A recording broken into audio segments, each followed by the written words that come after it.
Eles pagam esse dinheiro baseado no empréstimo. Você empresta seu dinheiro para ficar ali, e esse dinheiro é emprestado para outros, é um pouco que nem o banco faz. Você está ouvindo Contos do Cripto. Bem-vindos! Vamos começar mais um episódio aqui do Contos do Cripto. Você já sabe, aqui a gente discute economia, blockchain e criptomoeda.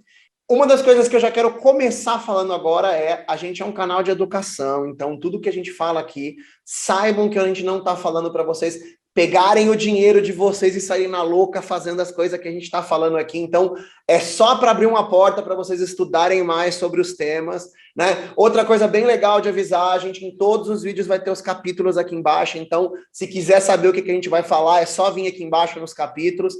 Mas, sem enrolação, eu já vou falar qual é o tema de hoje, e eu gostei muito da ideia aqui que o Jardel trouxe para a gente, que é falar sobre como ganhar renda passiva usando as suas criptomoedas.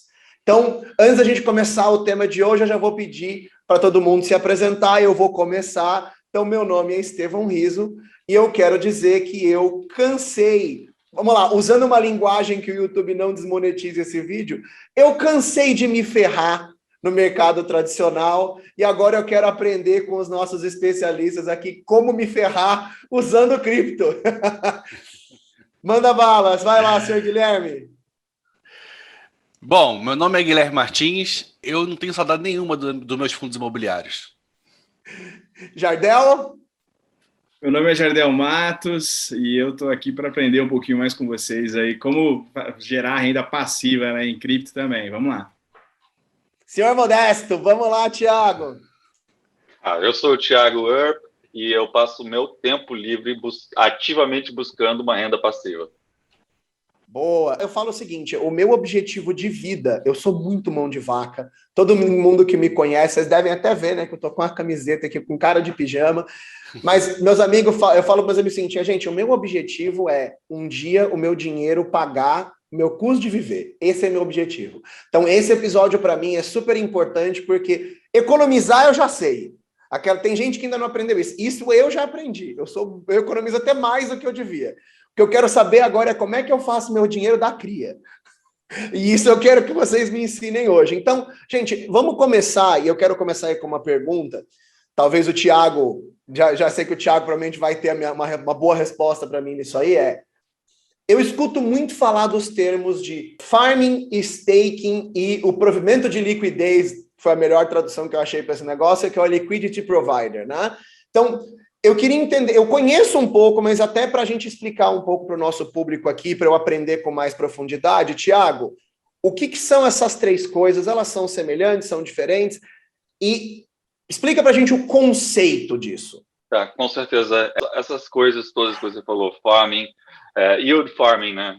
Liquidity providing e staking, são formas de você conseguir um retorno baseado quando você bloqueia o seu capital em algum tipo de protocolo ou programa que te oferece, enfim, um retorno nesse seu capital. Basicamente, cada um tem umas suas peculiaridades, assim, né? E eu vou te dizer que eles são, hoje em dia, são palavras que às vezes são usadas de forma errada, intercambiáveis. Muita gente chama qualquer lugar onde você bloqueia o seu capital de staking, mas não é bem assim. Staking é uma coisa, um conceito específico. Vou começar com o staking, né? Staking é um conceito específico que usar o seu capital, botar ele em risco e bloqueado para ajudar a validar transações num sistema de consenso que chama Proof of Stake. Basicamente, se você está usando um sistema Proof of Stake, como o Ethereum 2.0, ou como Theta Token, ou Zilliqa, ou alguns vários outros protocolos, Thiago, você coloca o seu... Eu vou até avisar para o pessoal que ficar com dúvida, eu vou colocar o link aqui embaixo, eu vou recomendar aqui em cima os vídeos do Tim, que é um dos nossos convidados frequentes aqui, onde ele explica o que é Proof of Stake, qual que é outro? Proof of Work. Proof of Work. Eu vou colocar os vídeos do Tim explicando aqui, porque eu sei que tem uma galera que não vai conhecer, né, mas não é o tema do episódio de hoje, mas a gente já deixa a recomendação aqui, porque os vídeos dele são coisa linda para explicar esses conceitos. Então, essas redes onde tem Proof of Stake com um sistema de consenso, elas recompensam endogenamente, ou seja, com uma inflação interna, o trabalho de validar e garantir a segurança do protocolo com novos tokens. E, por exemplo, o Ethereum 2.0 tem mais ou menos 13% ao ano que você ganha de recompensa por bloquear os seus Ethereums, os seus Ethers para isso. Isso é staking. Isso é uma renda passiva a partir de staking. Legal, deixa eu só fazer um resumo para ver se a galera... Então, assim, tipo, a ideia do stake, que vem de inglês de risco, né? Eu assumo um risco com o meu dinheiro para ajudar a pagar e eu ajudar a fazer essas transações para validar e para aumentar a segurança da rede. Essa é a ideia. Então, eu estou assumindo um risco, eu estou colocando o meu dinheiro na reta. Você está colocando o dinheiro na reta, e para entender o que é esse capital estar na reta, isso está muito associado a você running the nodes, ou seja, você ter os nós da rede que validam, você rodar esses nós. E se por acaso você for um agente desonesto, ou se você tiver problemas técnicos e não conseguir ser um agente eficiente nessa validação, você vai perder capital. Não, e só para a galera que está escutando aqui, não necessariamente eu tenho que rodar um nó, né? Eu posso deixar o meu dinheiro com alguém para alguém usar o meu dinheiro para rodar o nó. Quer dizer, o delegado. Eu, como noob, eu não preciso saber, não preciso montar um computador em casa, mas, e aí a galera vai ver no vídeo do Tim lá, né? Eu delego o meu dinheiro para alguém e a pessoa usa isso, mas eu tenho que saber que quando eu faço staking, eu tenho um risco, caso a pessoa para quem eu deleguei esse dinheiro faça alguma coisa errada, eu posso perder uma parte do meu dinheiro. É isso, né? Isso, e tem protocolos onde tem Proof of Stake e tem Proof of Delegate Stake, que você consegue delegar nativamente. Enfim, é um pouco mais complexo, mas dá para entender desse jeito. Isso é staking. Yield Farming, a grande inovação que veio de DeFi. Vamos dar um passo atrás, eu acho que vale a pena explicar. Essa renda ela pode vir de dois tipos de plataformas diferentes. Uma delas é basicamente de CeFi e a outra é DeFi. CeFi significa Centralized Finance. São empresas que agem como intermediários para você conseguir lucros e retorno em cima do seu capital. DeFi, um protocolo, ou seja, um programa que se auto-executa descentralizado, onde você... com ele se auto-executando bem, você consegue retornos do capitais. Você é especialista, eu vou trazer para o mundo dos ignorantes como eu. Então, CeFi significa que é uma empresa centralizada, que ela não está usando tantos agentes externos quanto deveria, então por isso o meu dinheiro está numa mão, como se fosse numa empresa privada que tem o controle. Quando a gente fala de DeFi, que é o finanças descentralizadas, significa que uma empresa não controla o meu dinheiro, ele está dentro de um protocolo de rede que é girado por todos esses computadores usando o máximo do que seria o conceito de blockchain. É isso. Basicamente é isso. Ótimo, tá. Eu vou, conforme você for explicando, eu vou confirmando se eu entendi os conceitos. Mas, legal. Estevão, é interessante também a gente conseguir vincular isso, né, relacionar isso com o mercado tradicional, né?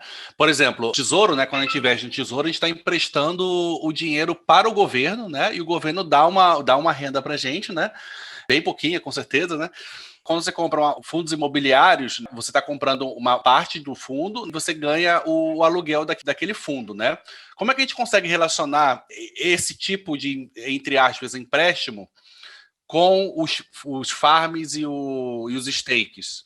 É mais ou menos isso que está acontecendo? Por exemplo, a gente está emprestando, o tesouro está aplicando esse dinheiro, né? Está trabalhando com esse dinheiro, a mesma coisa que a gente está fazendo com stakes e Vamos com dizer, farms, seria né? o seguinte, quando a gente põe o dinheiro no Tesouro Direto, a gente estaria fazendo um staking para o governo. É mais ou menos isso? Mais ou menos isso? Não, porque, Não. como eu acabei de dizer, stake basicamente depende de um mecanismo onde você bota esse dinheiro em risco para fazer um serviço específico para a rede, que é garantir a segurança. Tem coisa mais arriscada que dar dinheiro para o governo?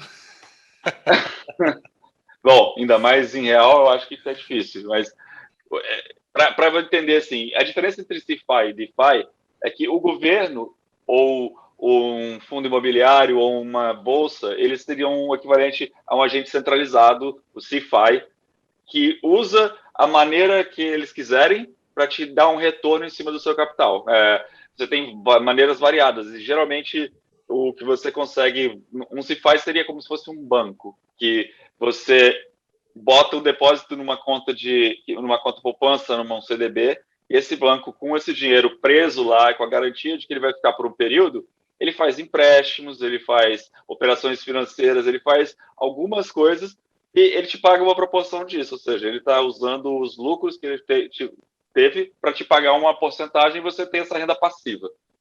Essa é o mesmo mecanismo que o CeFi, as empresas que fazem CeFi, usam para dar esse retorno. E empresas que trabalham com CeFi, a Binance é um intermediário e ela faz CeFi, Crypto.com, Nexo, BlockFi, Celsius, todos esses, eles são empresas de CeFi que eles, principalmente, mas não apenas isso, eles têm lucro através de... Eles oferecem empréstimo para quem está fazendo trade de cripto, e a diferença entre os juros que eles cobram do empréstimo e a diferença dos juros que eles pagam como renda passiva, essa margem é o lucro deles. Isso é CeFi. DeFi, você tem um mecanismo muito parecido, que ele faz uso de serviços de empréstimo, lending services, tipo protocolos de empréstimo, tipo... A Aave entra nessa aí? Só uma ponta para a galera aqui conseguir memorizar, porque, de novo, quando a gente pega quem vive nesse ambiente, essas coisas já estão gravadas, né?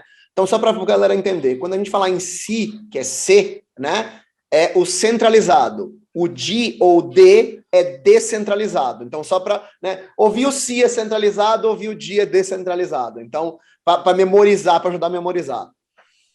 E vamos, eu vou falar mais resumido que eu consegui em relação ao que é DeFi, o descentralizado agora. O descentralizado ele é um conjunto de contratos, smart contracts, interfaces de web, que ele tenta, com o objetivo dele, é replicar de maneira descentralizada e, portanto, sem ter que confiar em uma empresa, mas confiando só no código, ele tenta replicar os empréstimos, esse tipo de produto financeiro. Né, ele faz empréstimos com uma taxa e ele paga empréstimo para quem deposita ali com outra taxa. Esse tipo de finança descentralizada é o que se chama de DeFi. E tem outras coisas, como os Decentralized Exchanges, que são as DEX, é também parte do ecossistema de DeFi. Yield Optimizers, que são os otimizadores de retorno, ele também é parte desse ecossistema do DeFi. Quer dizer, tudo está dentro, todas essas coisas que estão trabalhando via smart contract, isso é que um ser humano não consegue alterar ao desejo dele, está dentro do universo de finanças descentralizadas ou DeFi. Correto. Eu lembro que uma vez me explicaram, quando eu estava começando a estudar cripto, um cara me explicou de um jeito muito simples o que era um contrato inteligente, um smart contract. Ele falou assim, Estevão, se eu for falar de cripto para uma pessoa que está começando agora, vai ficar mais difícil. Então, imagina o seguinte, a gente fez uma aposta. A gente pegou o jogo lá, Palmeiras e Corinthians, e você achou que o Palmeiras ia ganhar, eu achei que o Corinthians ia ganhar. E a gente faz um smart contract, a gente prende o nosso dinheiro lá, e a gente atrela uma plataforma, que seria um Oracle, né? Que vai entregar o resultado do jogo para ela. E aí, beleza, a hora que o jogo acabar, ela vai aferir quem ganhou o jogo e vai transferir o dinheiro para a conta do ganhador, sendo que ninguém pode alterar esse contrato uma vez que ele subiu para a plataforma. Então, nenhum ser humano, se eu me arrependi da aposta, ou se eu sou amigo do dono da empresa, não tem o que fazer. Acabou o jogo, o dinheiro automaticamente é transferido para a conta de quem ganhou. Exato. Legal, eu gosto porque quando eu comecei a tentar estudar smart contract, eu tive um pouco de dificuldade de entender e essa explicação fez muito sentido para mim.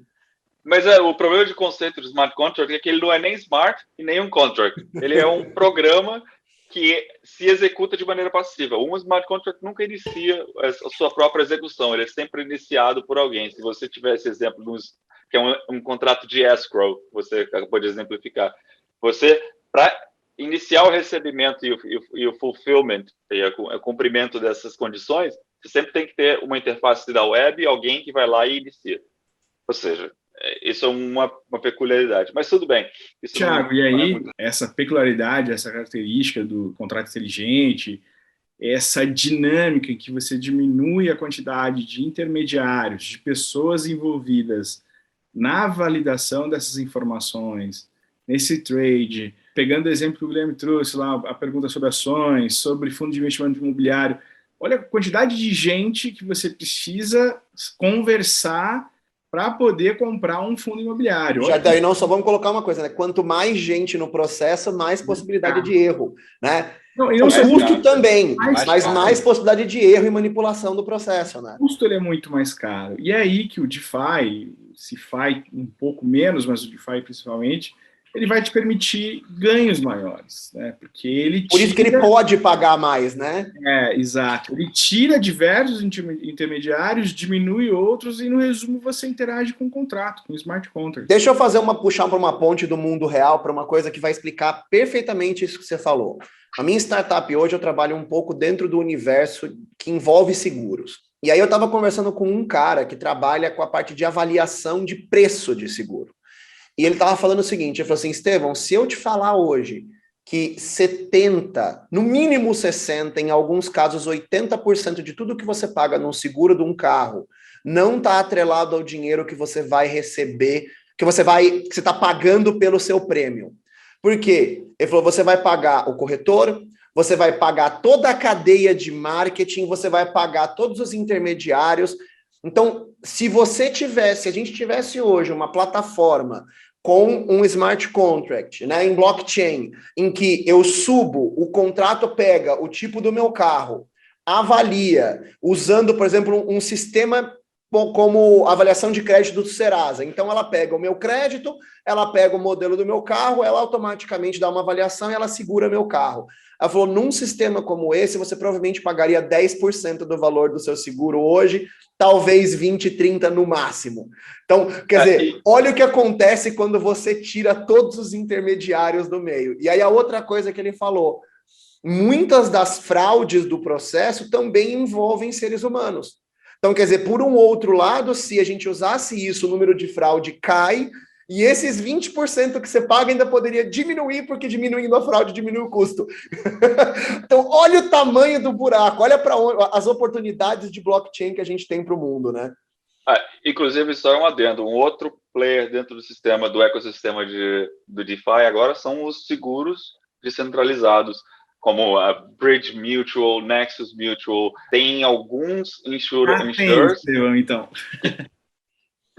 que automatizam isso, inclusive com tokens, com um sistema de incentivo, e isso a governança é gerida e os pools são geridos pelos usuários, e eles têm um incentivo construído para ser sempre honestos, porque é tudo transparente. E, enfim, só uma curiosidade. Agora, então, vamos voltar para o nosso tema central. Então, acho que já ficou bem claro, né? Finanças centralizadas DeFi, finanças descentralizadas DeFi. Quem quiser saber um pouco sobre essa questão de benefícios de centralização ou de descentralização, eu vou linkar aqui em cima. Eu espero que eu esteja apontando para o lado certo. Eu vou linkar aqui em cima um outro vídeo que a gente discute o tema. E aí agora vamos voltar, então. E aí aquela pergunta, né? Então a gente tem staking, você explicou bem staking, isso é, eu coloco o meu dinheiro sobre um risco para ajudar a validar processos de Proof of Stake, e normalmente quem é mais leigo vai fazer isso através de delegar. Então, quando eu, por exemplo, eu vou falar o que eu faço hoje, é que eu faço staking via a Binance, né, que é onde está meu dinheiro. Então, significa, eu delego o meu dinheiro para a Binance que monta um staking daquela coin, daquela moeda que eu estou usando. Então, beleza, staking, acho que já deu para entender. E aí, você estava começando a explicar o farming ou yield farming, e aí eu queria saber, além do farming, o liquidity provider ou, né, provedor de liquidez. Então, vamos começar pelo farming. Na verdade, é um pouco a mesma coisa, assim. Yield farming é um termo um pouco mais amplo, que ele também ele quer dizer o liquidity mining, né, ou liquidity farming, que é basicamente você usar o mecanismo de coletar fees dentro de um automated market maker, uma decentralized exchange, né? Você usar os mercados que estão rendendo mais isso e para você ter retorno em cima do seu capital. O que acontece também é que prover liquidez é um dos ângulos desse, porque não sempre você só tem as fees dos tradings. Por exemplo, você vai prover liquidez para um par dentro de uma exchange descentralizada. Você provê liquidez do par Cake, USD, BUSD. Vamos dizer assim. Você tem uma base de 0,3% de todas as transações, as FIIs, que você recebe fazendo isso. Isso você está farming esse retorno. Mas, ao mesmo tempo, você tem pares, por exemplo, que te dão incentivo. Quando eles querem incentivar a liquidez, todos os market makers ali, todo mundo que tem liquidez dentro de um par, ele recebe também as recompensas do bloco que são gerados, os cakes novos que são gerados. Então, você está dando, além dessa market making da exchange normal, você também está dando uma mistura de mining. Você está mining os novos tokens dessa moeda. Ô, Thiago, sabe qual foi o lugar que eu consegui entender, quando eu estava tentando entender o farming? Um lugar que me ajudou a entender isso foi quando eu entrei naquele Yearn Finance. Eu vou colocar o link aqui embaixo. Yearn Finance. Eu nunca usei, mas entrar nesse site me ajudou a entender a lógica de que farming pode ser 20 coisas ao mesmo tempo. Então, o que eu vi quando eu entrei no Yearn Finance lá?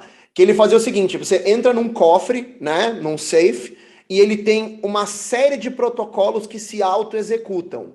Então eu lembro que tinha um protocolo que era muito interessante, que eu entrava com um if, né? Aí ele convertia o if em DAI, aí ele colocava o DAI no liquidity pool, aí ele pegava o benefício daquele liquidity pool e revertia em curve, e aí ele fazia 8 ações diferentes, e no final disso eu ia ter 50% de APY, né, de API, Sim. Em cima daquele dinheiro. E o que eu achei legal? São estratégias, os bots têm essas estratégias. Mas eu entendi nesse caso que o conceito de farming era maximizar os meus ganhos usando estratégias que o mundo de blockchain me permite. Eu disse que é amplo o termo, né? O termo não quer dizer isso você descreveu. O Yearn Finance foi o primeiro Yield Optimizer, que ele fica um layer acima. O primeiro tipo de protocolo de entidade descentralizada onde você conseguia fazer yield farm era só Decentralized Exchange,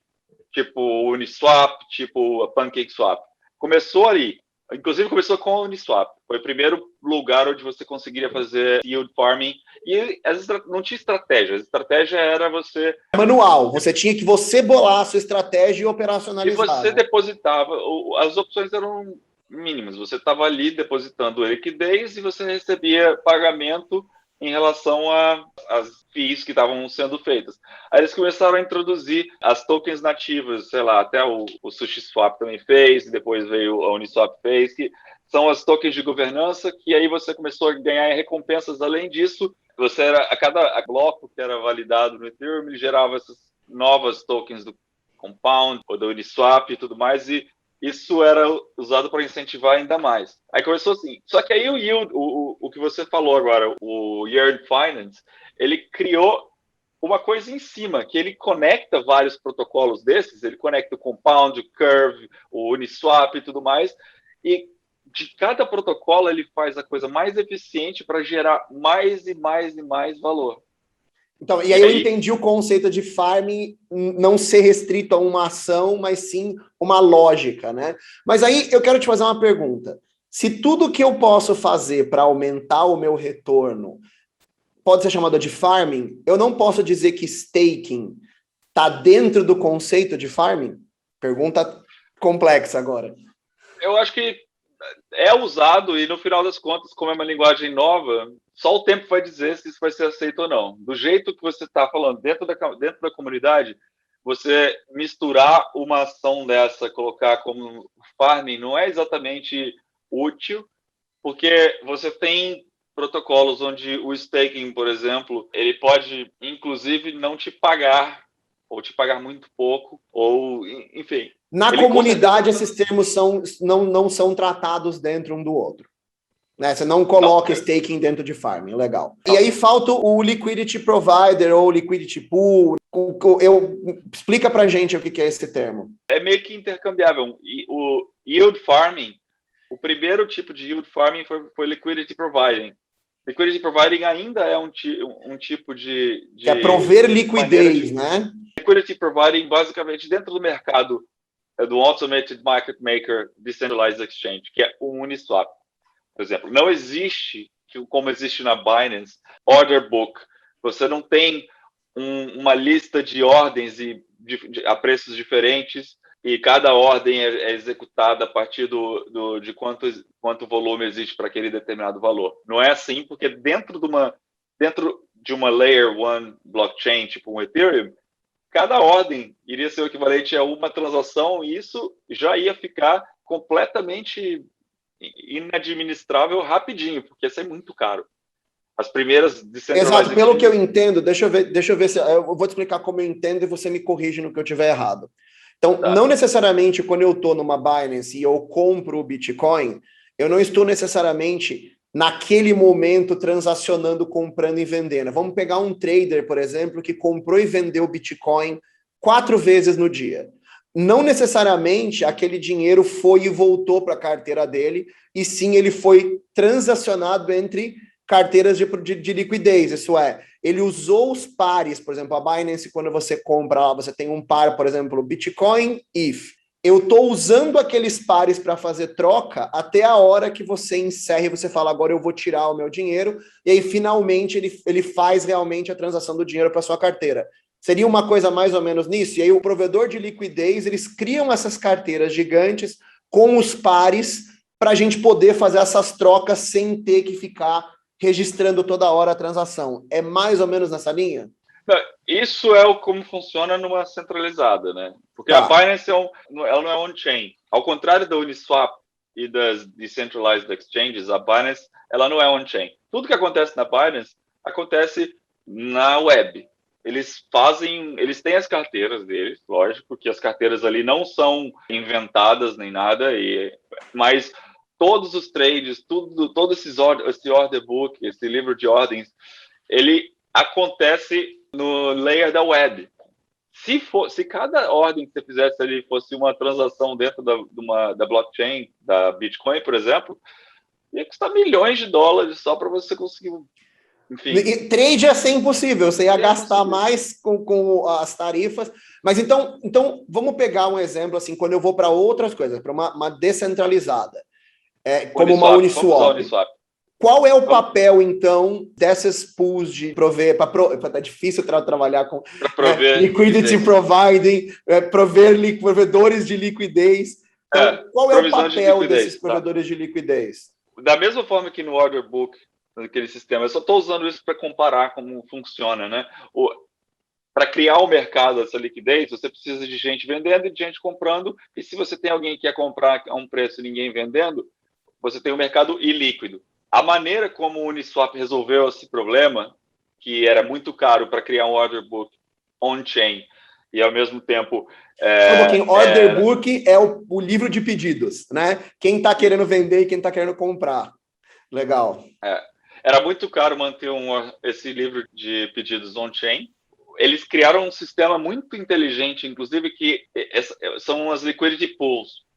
Basicamente, são 2 ou mais assets, né? 2 ou mais ativos. Geralmente, no Uniswap são 2, depois outros protocolos introduziram mais. Vamos usar 2, que é mais fácil de entender.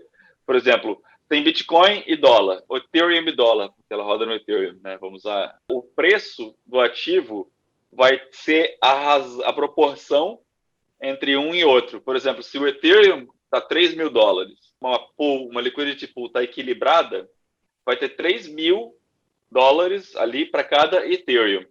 E essa razão, ela tende a acompanhar o preço do mercado, né?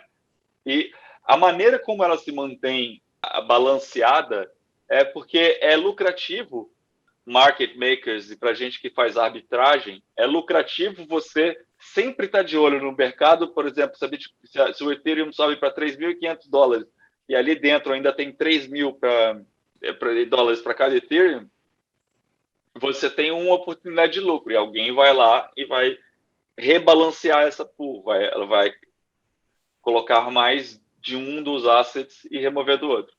Então, a ideia de você você botar... E o que eu ganho? Então, se eu vou lá, eu pego o meu dinheiro, então eu tenho lá DAI e IF e eu resolvo botar meu dinheiro num pool de liquidez. O que eu ganho com isso? Para quem não é arbitrageiro, né, que quem está ali para prover liquidez e ganhar as fees, você sempre vai botar a proporção normal. Vamos dizer, você vai botar um Ethereum e 3.000. Aí você vai entrar com essa proporção, que é a proporção que está atual. Se você botar desequilibrado, você vai estar comprando um pouco do outro para equilibrar. Você vai estar, a tendência é sempre rebalancear. Aí o seu dinheiro vai ficar ali alocado como liquidez para se alguém for quiser fazer troca. Eu quero fazer troca de 10 Ethereum, quero comprar isso em dólares. Aí vai passar, seriam 30 mil dólares. Ele vai lá, deposita 10 mil Ethereum, aquela pool ela vai ficar desbalanceada, certo? E aí, então, o que acontece é que você vai retirar aqueles 30 mil dólares mais 0,3% das FIIs, que vai para... Eu ganho uma FII para quem eu deixei aquele dinheiro emprestado. Então, o Uniswap me paga um valor por ter deixado o dinheiro lá. Estevam, deixa eu só complementar. Por favor, tá complexo. Se você conseguir ajudar para simplificar... Não, então, até mesmo para facilitar. Quando você está trabalhando aí, tanto no Uniswap ou numa PancakeSwap, por exemplo, você não interage com outra pessoa, né? Isso é importante, você interage com um contrato. Então, a liquidez, ela serve para justamente isso. Porque, por exemplo, se você quer comprar determinada coisa de mim, eu tenho que ter esse objeto, essa coisa, enfim, que você quer comprar. Então, eu tenho a liquidez, eu tenho aquele objeto. O pool de liquidez, na realidade, já é algo que já é um instrumento utilizado em que você já deixa isso lá. E quando o Thiago fala em FII, ele está falando de todas as outras carteiras, outras pessoas, ou outros smart contracts que se relacionam entre si, fazem transações nisso. Então, esse FII que o Thiago fala é o ato de você fazer a compra. Toda vez que você usar um recurso daquele pool, você vai pagar uma taxa para o pool e essa taxa vai ser distribuída em todos os usuários que têm dinheiro naquele pool. Vamos supor lá, o FII atual da Uniswap, se não me engano, é 0,3%. Parte disso vai para a galera que está provendo liquidez, parte disso vai para a própria Uniswap e parte disso vai, sei lá, para a rede, para os árbitros da rede se manterem, enfim, para quem valida aquela transação ali se manter. Então, tem essa distribuição. A cada transação feita, você paga um valor e esse valor mínimo... Um pedaço desse valor vem para mim que deixei meu dinheiro lá. Quando você deixa esse dinheiro lá, na realidade, como o Thiago falou, um Ethereum vale 3 mil dólares, ao mesmo tempo você tem que colocar 3 mil USDT, então um Ethereum mais 3 mil USDT. Então, quando você faz isso, gera essa liquidez, você está dizendo, de fato tem esse valor equivalente. Então, como você provê isso, parte da FII, parte de todas as transações que você tem, você recebe. Só que eu acrescentaria aí, Thiago, também aqui um outro conceito para justamente questão de balancear, questão de inflação e etc., que é a perda impermanente, ou impermanente loss. Thiago, eu ia perguntar isso, eu estava só com medo de aumentar. Você acha que você consegue explicar isso de uma maneira simples? Porque, cara... Eu vou tentar simplificar. Eu tentei fazer na Binance Liquidity Pool, porque eu sou assim, eu já entendo um pouco, mas eu ainda estou bem na Binance, porque eu vou no caminho mais fácil. E, cara, eu botei o dinheiro e eu não consigo nem ler exatamente todas aquelas características.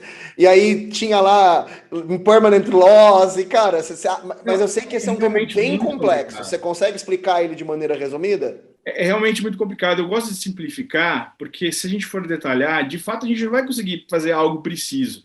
Por exemplo, se colocar um Ethereum em 3 mil dólares, eu não vou te falar quanto que você vai ter de impermanent loss, mas o que é isso? Basicamente, os pares, né, o valor dos pares variam, que nem, por exemplo, a gente está falando de um Ethereum com um USDT, por exemplo.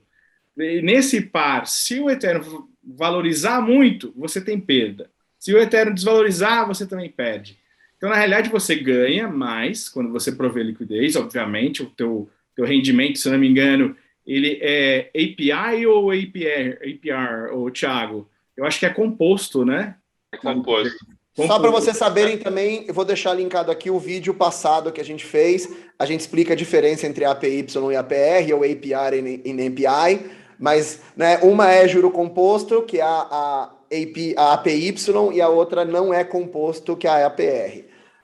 Enfim, basicamente, você sempre não vai ganhar tudo aquilo que... Se você entra num pool dizendo que você vai ganhar 100% ao ano, não necessariamente você vai ganhar. Porque você tem a perda impermanente. Você tem a perda impermanente. Uma das coisas que eu aprendi na marra foi o seguinte, eu peguei e entrei para alguns liquidity pools lá na Binance e eu caí na besteira de fazer liquidity pools com as duas coins não sendo stable. Então, não sendo estáveis atreladas ao dólar. O que acontece? Elas flutuam muito mais e a perda impermanente é muito maior. Então, para quem está começando, cuidado com liquidity pools, você não entendeu o conceito de perda impermanente, porque realmente é um termo complexo. E até vou falar o seguinte, eu queria não estender muito isso, porque a gente já está, né? Eu queria entrar no tema do episódio propriamente dito hoje, então eu vou fazer um resumão, né?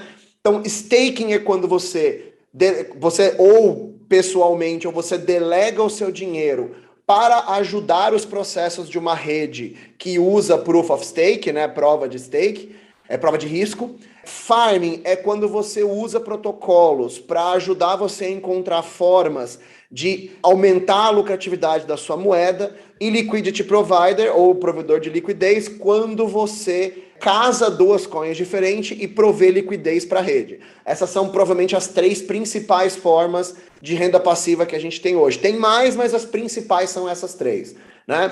E aí, eu vou puxar, só para saber, tô certo na forma como eu descrevi as 3, Jardel e Thiago? Sim.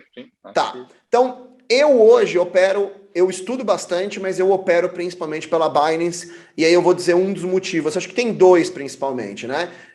Porque eu estou muito acostumado com a interface e meu dinheiro já está lá, então uma das coisas que eu faço eu vejo que muitas vezes quando eu quero ir para outro lugar, eu vou acabar pagando taxa de transferência, ou gas, ou coisas do estilo, e às vezes eu vou perder uma parte até do que eu tenho de potenciais ganhos por ficar levando o dinheiro para um lado para o outro.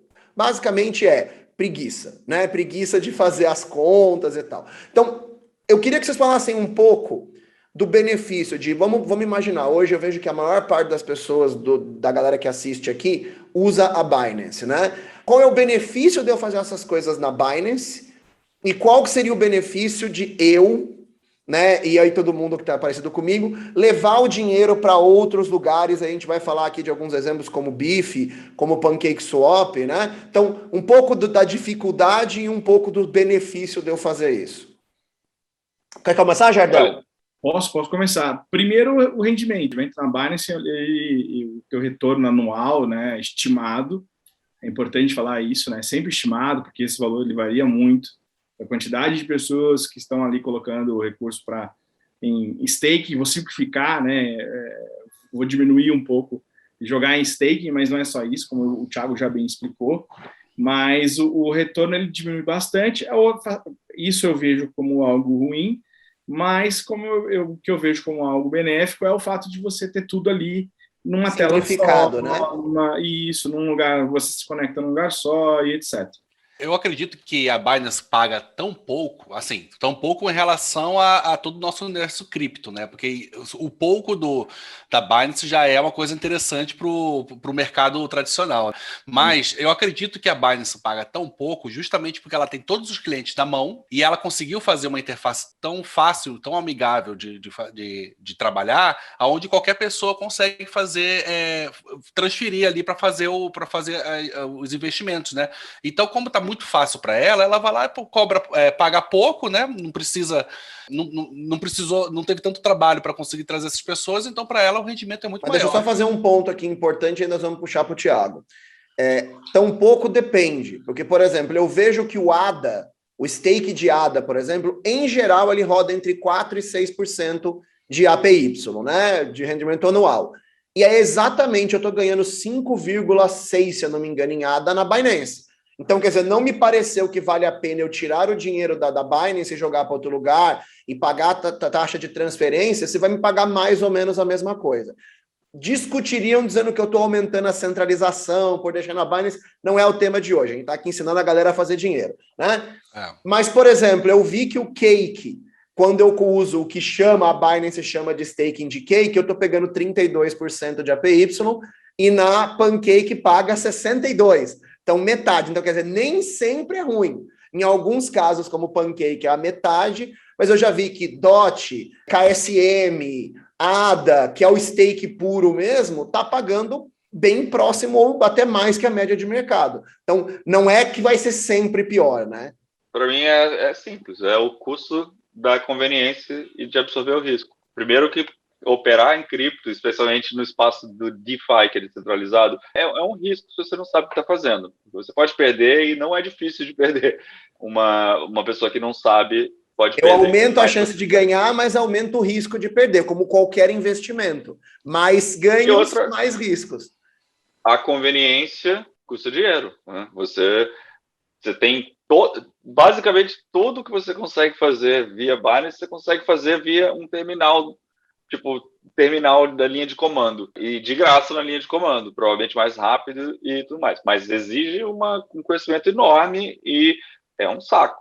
Então, e tem coisas que a Binance não oferece, por exemplo, na Binance, a única opção que eu achei de Ethereum é o staking do Ethereum 2.0, que eu não quero porque vai ficar preso até que o Ethereum 2.0 seja liberado, né? Então eu não tenho hoje uma opção que eu considere boa para Ethereum, e eu já vi que alguns lugares estão pagando 3%, 4% de APY no Ethereum, enquanto que acho que a única opção que eu encontrei na Binance que é 0,2 ao ano, alguma coisa assim. Então, também é uma opção para quando você não tem não tem opção para aquilo na Binance, né? Levar para outros lugares para usar, para fazer staking ou farming de coisas que a Binance não te oferece, ou como a gente falou do Cake, por exemplo, que está o dobro. Então, quer dizer, quando é o dobro, não tem conveniência que pague.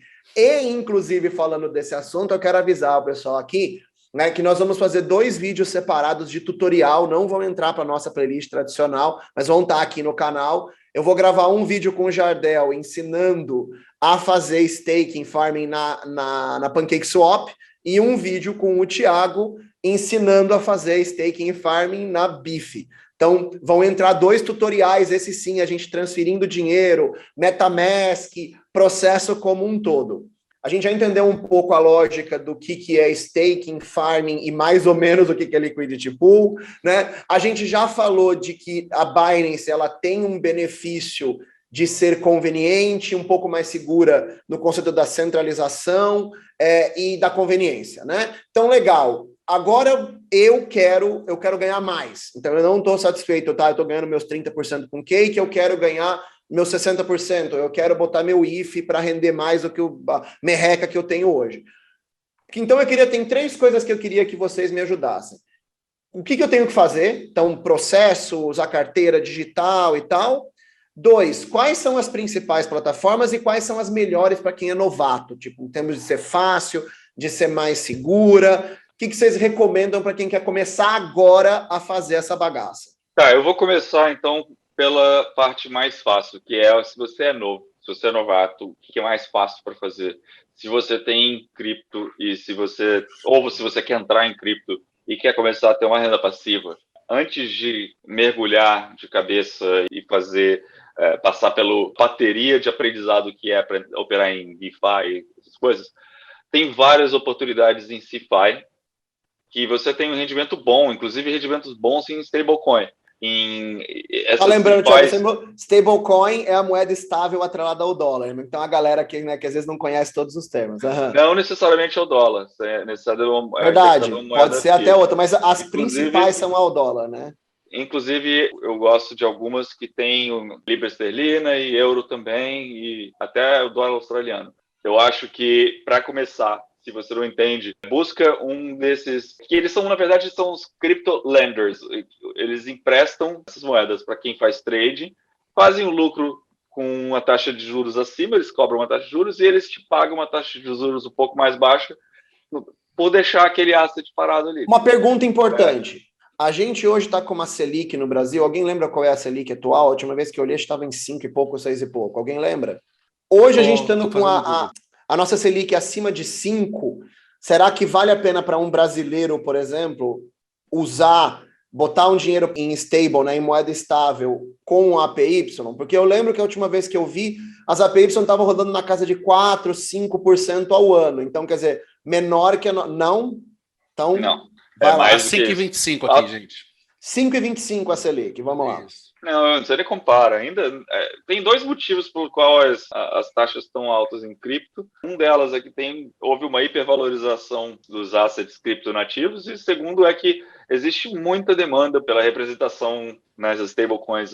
O trading está sendo muito vantajoso. O que você tem encontrado de APY aí? Se eu quisesse hoje deixar meu dinheiro numa stablecoin, o que você tem encontrado em algumas plataformas? Em stablecoin, tem conseguido, em média, do dólar entre 8% e 12%. Dá um exemplo de onde você tem conseguido essas faixas.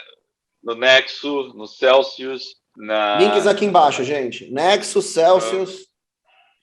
A Binance paga também umas APYs perto de 8%, se eu não me engano, dependendo da quantidade de tempo que você deixa Você deixa em bloco, né? Em bloqueado. Mas eu ainda fico pensando o seguinte, né? Você tem... BlockFi.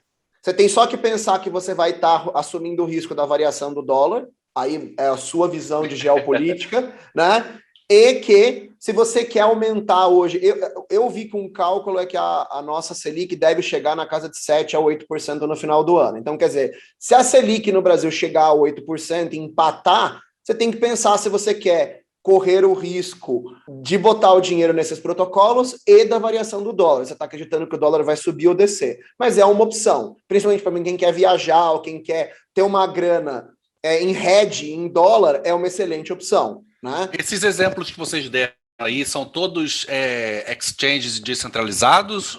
Como é que é? São CeFi, são Centralized Finance, e elas não todas são exchanges. O Binance certamente a Nexo agora tem exchange, mas a Celsius e a BlockFi, elas são só lenders. A maior fonte de renda do CeFi, desses agentes centralizados, empresas que oferecem esses APYs, esses retornos, provindo de empréstimos, dos empréstimos que eles fazem. Mais do que qualquer outro tipo de lucro, eles pagam esse dinheiro baseado no empréstimo. Você empresta seu dinheiro para ficar ali, e esse dinheiro é emprestado para outros, é um pouco que nem o banco faz. Só tem que lembrar que é mais risco do que você deixar seu dinheiro, por exemplo, rendendo um CDI ou uma renda fixa da vida, né? É só importante saber isso. Depende do que você considera risco. Lógico que é mais risco sistêmico, né? É um pouco mais de risco sistêmico, mas por exemplo, o risco não tem fundo garantidor real, já é um risco. Bom, nada garante o preço do real. Acho que não tem fundo garantidor. Então, por isso que eu falei lá, né? Você faz a sua escolha de geopolítica. Mas vamos lá. Então, legal. Eu posso fazer isso em stablecoin. Uma das coisas que eu acho que é legal da galera saber... Se você não quiser stablecoin... deixa eu só terminar. Em relação a deixar dinheiro em CeFi, tem stablecoin, mas tem não stablecoin também. Tem Bitcoin, tem Ethereum. Se você comprou, se você vai ficar apostando no long term disso, né? Você aposta aqui a longing, você vai ficar 5 anos com o Ethereum, mas você também não quer se preocupar, você quer deixar ganhar um pouco. Deixa lá, deixa num desses. Em vez de deixar parado na sua carteira ou na corretora, põe esse dinheiro em alguma coisa para além dele estar rendendo com a moeda, ele ainda rende o extra, né? Seria essa a lógica. Deixa eu só complementar o que é importante. O detalhe básico, acho que em qualquer tipo de investimento, inclusive em cripto. Cuidado com promessas de altos rendimentos, entendeu? Porque até em cripto, mesmo maior que o mercado comum, é difícil você acreditar em... Eu já vi coisas absurdas prometendo 19.000% num ano. 19.000%. Teve o cara lá agora que acabou de ser preso que estava prometendo 10% ao mês, né? Você dava o dinheiro na mão dele, ele investia em cripto para você e dava 10% ao mês. Gente, primeiro que a famosa frase, né? Não é, se você não tem a chave, a cripto não é tua, né? Not your keys, not your crypto. Você dá o dinheiro na mão de um cara, ele te diz que está investindo em cripto e te paga 10% ao mês, o nome disso muito provavelmente é pirâmide, né? Então, é muito importante esse comentário que você fez, né, Jardel? Não que não exista, eu já vi coins reais com 2.000%, mas provavelmente existe um risco também, por isso que eles estão te oferecendo um APY tão alto, né? Você tem que saber que quanto mais a chance de ganhar, maior o risco de dar ruim, né? Por isso que é importante sempre estudar, né? O que a gente sempre falou aqui, né? Inclusive nossa discussão sobre manter as nossas coins na Binance ou jogar numa Harvey, por exemplo. A gente chegou à conclusão que depende do que você... Porque vocês são especialistas, você tem que dar uma traduzida para a galera. Hard é hard wallet, ou cold storage é a carteira física, aquele pendrive. Pendrive, né? Então... Eu vou trazer, no próximo eu trago a threads para mostrar aqui. Mas, enfim, essa decisão é importante você ter sempre clareza, né? O risco existe muito. Vocês falaram aí, não tem fundo garantidor, não tem... É bastante inseguro, mas, ao mesmo tempo, você consegue dirimir isso vendo as experiências dos outros, assistindo nossos vídeos, né? Entendendo que não dá para... Curtindo os vídeos aqui, seguindo o canal. Vídeos, ativando o sininho ali, né? Inclusive, o próximo vídeo que a gente vai falar, o tutorial de como investir, fazer stake, né, Thiago, de cake na PancakeSwap, no BIF, mostrando como é que funciona, como é que essa dinâmica se dá e como você pode ter, e aí o objetivo da nossa conversa de hoje, renda passiva, né, em criptomoedas. É possível, cada cripto varia aí a porcentagem de ganho, não é nada surreal, que nem você já falou, que está em 66%, se não me engano. Já teve 112%, quando eu entrei estava 120%, mais ou menos, 120%. Então isso vai diminuindo. 900%.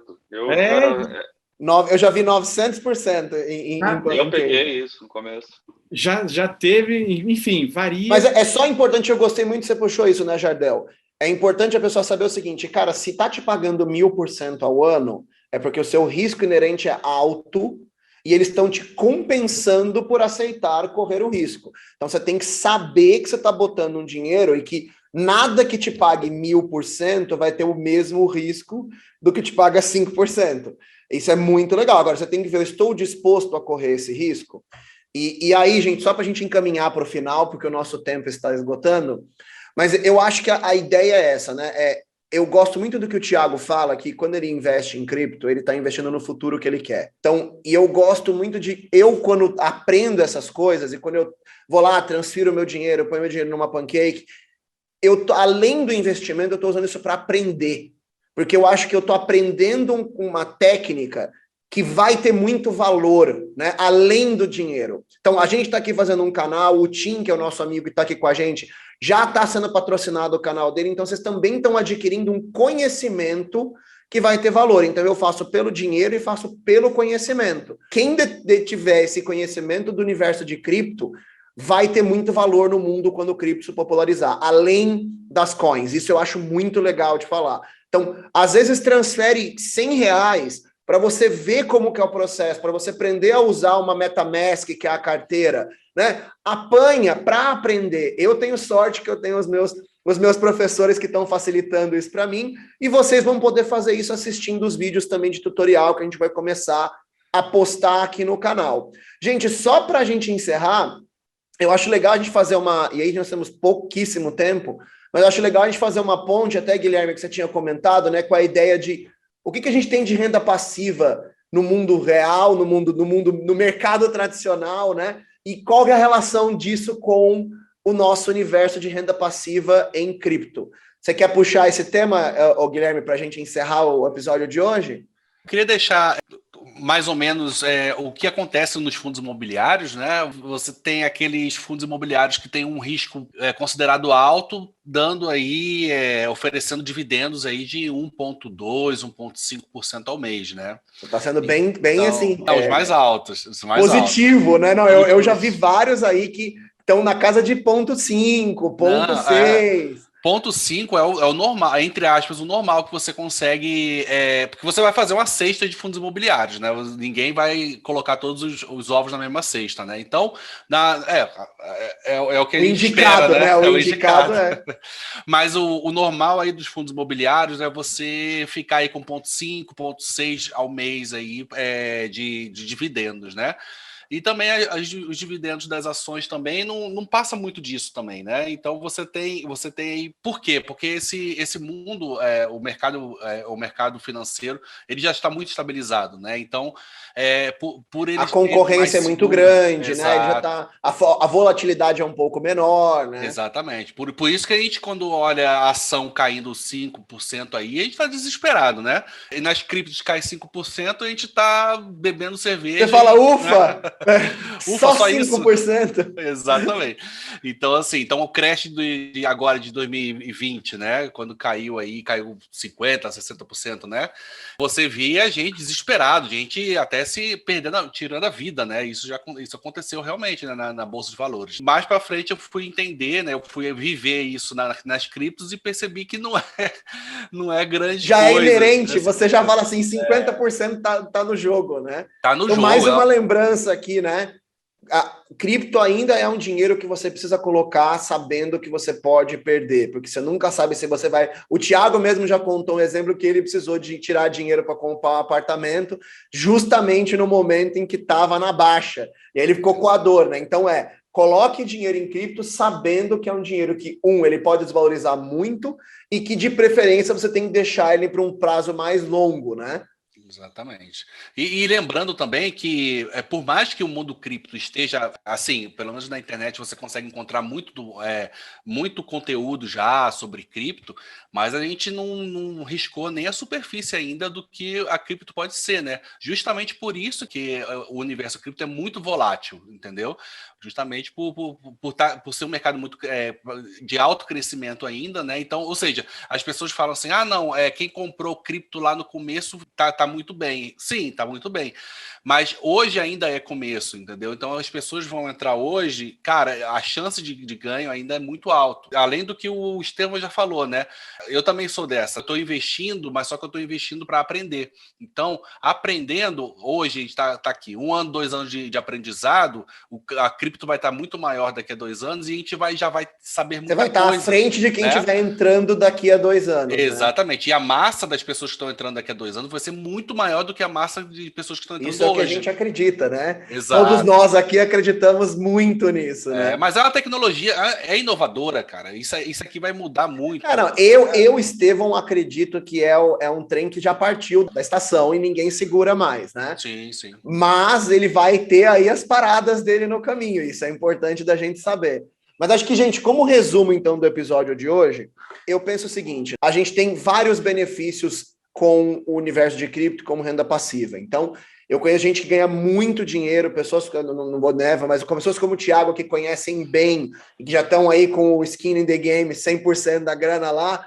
Eu vejo gente fazendo muito dinheiro com renda passiva em cripto, muito mais do que o mercado tradicional, mas saiba que se você está entrando agora, vá botando o seu pé de pouquinho, vai aprendendo. Então tem o benefício de ganhar dinheiro, tem o benefício de aprender um novo universo que está surgindo e tem o benefício de que você sim consegue fazer uma boa renda passiva usando o cripto. Gente, então vamos agora aos nossos comentários finais. Senhor Guilherme?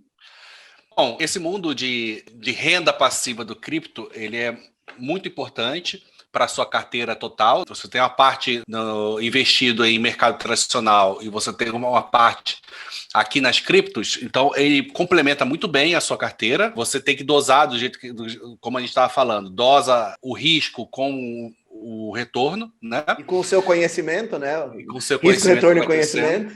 Exatamente. Mas não deixe o seu dinheiro parado ou na sua carteira ou na sua exchange, né? Deixe esse dinheiro trabalhando para você. Além da valorização dela como moeda, você vai ter também esse crescimento aí, esse retorno passivo, outro retorno, né? Isso aí. E eu vou emendar nessa mesma filosofia, só para fazer o alerta do oposto. Cripto existe um pouco de tipos de renda que são baseados na inflação do suprimento total de moedas, né? Do total. Por exemplo, quando você está ganhando os 13% ao ano no Ethereum, você está ganhando 13% em cima da criação de novos Ethereum.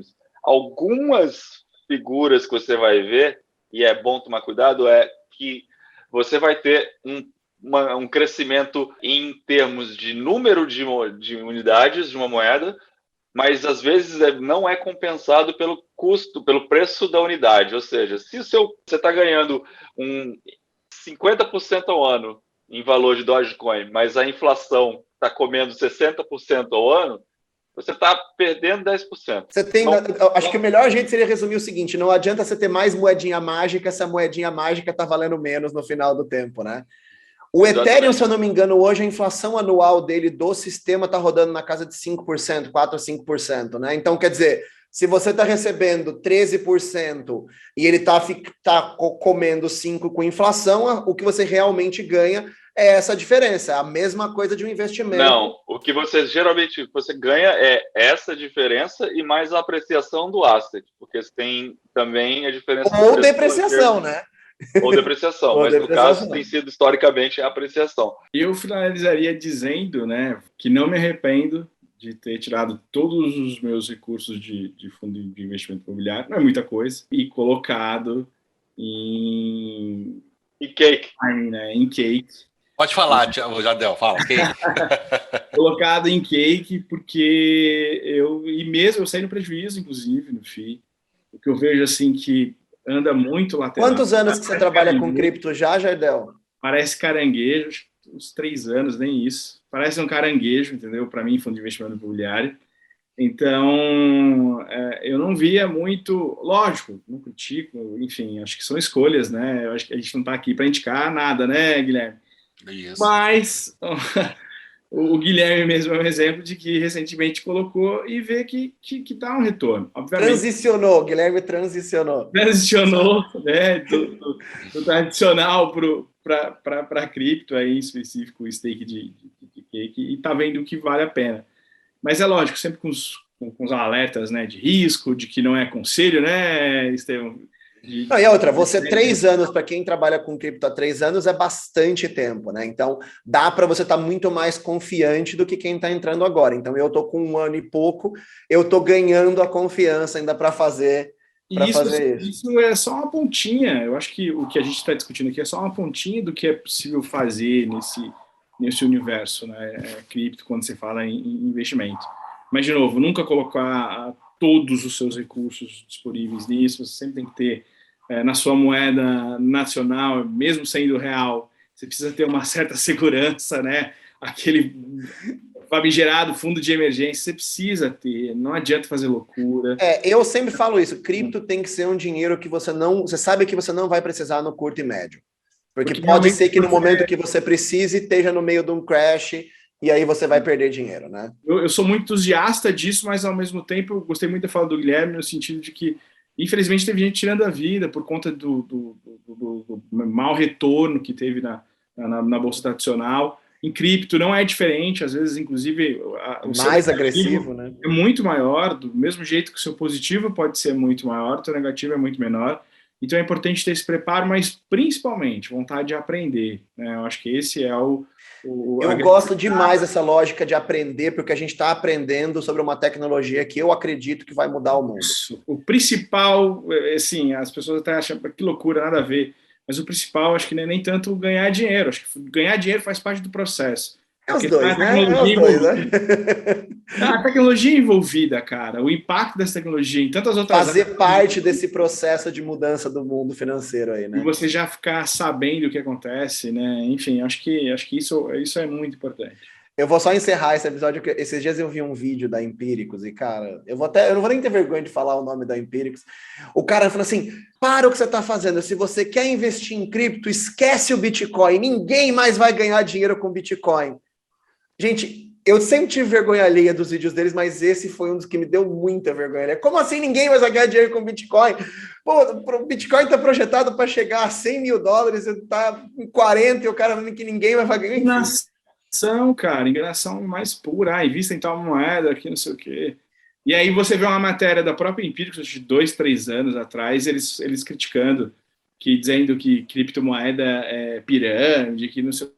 Todo mundo que criticou tá pulando no barquinho agora, né? Exatamente. Isso acontece muito com uma tecnologia que as pessoas ainda não entendem. Eu acho que ainda quem tem um stake dentro a perder com isso, obviamente o incentivo da pessoa é realmente puxar para baixo aquilo que vai tirar o emprego dela, ou a renda, ou a hegemonia. É o que está acontecendo. Ou você não entende, e não entende o potencial e realmente acha isso, ou você está simplesmente agindo de má fé para tentar manter o seu mercado, sua reserva.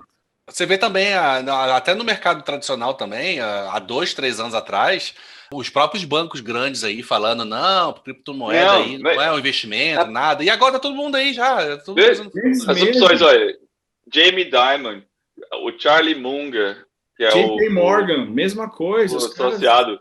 O Charlie Munger é o segundo, é o right-hand man do Warren Buffett, que diz que Bitcoin é uma atrocidade, que não devia existir. Por quê? Porque não bate com a visão de mundo dele, mas não por acaso são dois caras de 90 anos, que são lendas no investimento, que realmente criaram toda uma escola, mas que dificilmente vão entender o que vai acontecer aqui para frente. Como daqui a 50 anos a gente não vai conseguir provavelmente ter ideia do que acontece?